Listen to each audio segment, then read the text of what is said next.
Bienvenue dans French Baratin avec Sibylle, Raphaël et Cécile.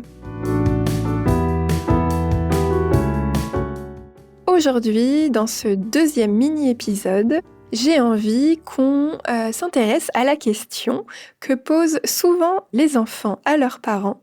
D'où viennent les bébés ? Il y a encore quelques années, et certainement encore aujourd'hui, il y avait deux réponses communes, dont une a été dite d'ailleurs dans l'épisode principal. Est-ce que, Raphaël, tu peux nous redire cette phrase ? Ce sont les cigognes qui apportent les bébés.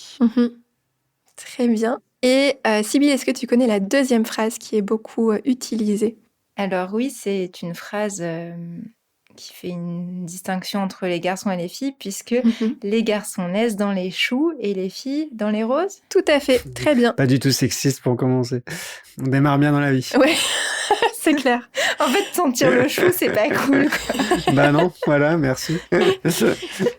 Et donc aujourd'hui, j'ai envie qu'on décortique un petit peu ces phrases, qu'on sache un petit peu d'où elles viennent. Mais du coup, ce sont des phrases qu'on a utilisées pour expliquer l'arrivée des bébés sans parler de sexualité. Donc peut-être qu'avec le programme EVARS, on n'aura plus besoin de passer par ces phrases. Mais est-ce que vous savez d'où... Enfin, déjà la première phrase sur les cigognes, est-ce que vous savez d'où elle vient ? Le fait que les cigognes apportent les bébés ? Bah, du coup, pour moi, donc les cigognes, c'est des grands oiseaux blancs. C'est ça, qu'on trouve souvent en Alsace. Donc je me demande s'il n'y aurait pas une origine, en tout cas plus de l'Est. Ils sont migrateurs aussi, ils migrent vers le sud l'hiver. Ouais. Ah oui. Oui, mais alors comment tu fais si tu fais un bébé en hiver, les cigognes, elles sont pas là ? Bah, c'était en Non, fait... Vas-y. Il me semble que c'est justement le fait qu'ils reviennent au printemps. Tout à fait. En Alsace ou voilà, dans la région. Et qu'ils construisent leur nid là-bas, voilà, et ont leur bébé là-bas. L'idée est peut-être venue de là. On s'est dit, ah bah tiens, les cigognes viennent, ont leur bébé là, donc pourquoi pas raconter ça aux enfants, ou je sais pas. Mais il y a effectivement de ça. En fait, le fait qu'elles arrivent au printemps, apparemment, elles sont considérées comme des parents très consciencieux. Donc il y a cette notion de fertilité, de parentalité un peu autour des cigognes. Alors, il y a aussi une légende qui remonte au peuple des Germains. Apparemment, en fait, la cigogne était la messagère d'une déesse qui avait pour mission de réincarner les âmes des défunts en des nouveau-nés. Ah d'accord. Et d'apporter, du coup, ces nouveau-nés aux parents qui le souhaitaient, enfin, qui en avaient besoin. Cette légende est arrivée dans le folklore alsacien, où apparemment, sous la cathédrale de Strasbourg, il y aurait un lac qui s'appelle, alors Raphaël, tu me corrigeras si c'est pas très bien dit, le Kindelsbrunnen, Non, oui. donc le puits aux enfants.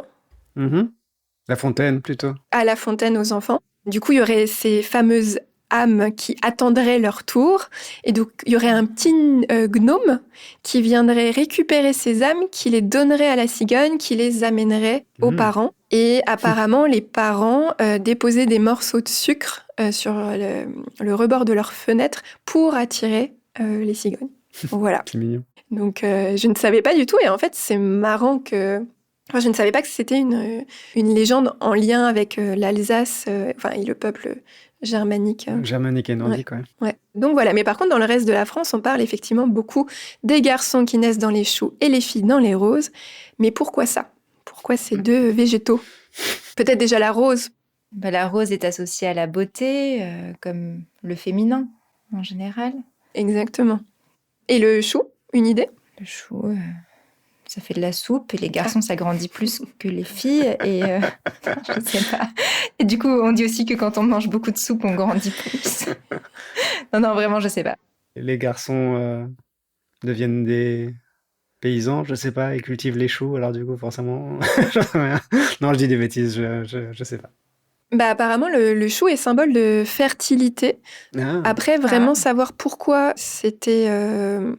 Pour les garçons, je ne sais pas. Alors, il y a une légende, je peux en parler juste après, mais je ne sais pas si elle est véridique. Mais par contre, la soupe de chou était servie aux jeunes mariés dans l'Antiquité, apparemment. Ah oui, d'accord. Oui, c'est vrai, oui. Et en fait, ce qui est marrant, j'avais jamais réfléchi, c'est que une rose délicate, etc. et un chou. Je voyais pas vraiment le point commun, mais en fait, quand on regarde, c'est la même forme. Enfin, si on voit toutes les feuilles qui se superposent, etc. Je trouve ça assez marrant.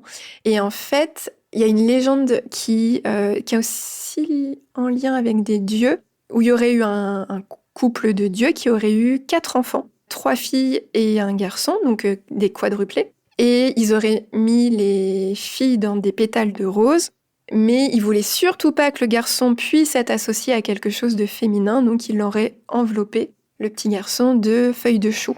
Déjà, à l'époque, les stéréotypes de genre étaient très forts.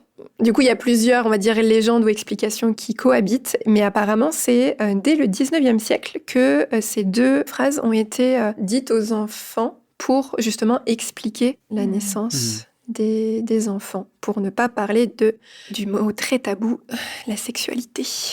Voilà. Et après, finalement, ça vient peut-être un peu de là parce que, enfin, non, pas vraiment, mais il y a un petit rapport, en tout cas dans le côté agriculture, avec ce qu'on dit aujourd'hui et qui est beaucoup mieux aux petits-enfants qui ne peuvent pas aller plus loin, qui a la graine de la maman et la graine du papa. Ah oui, c'est vrai, j'aime bien. De toute façon, on reste des êtres vivants, hein, donc... Oui, nous-mêmes, on est cultivés. On fait partie de la nature, en tout cas. Tout à fait. Ouais, c'est vrai que c'est important de se le rappeler. À bientôt dans French Baratin. À bientôt. À bientôt.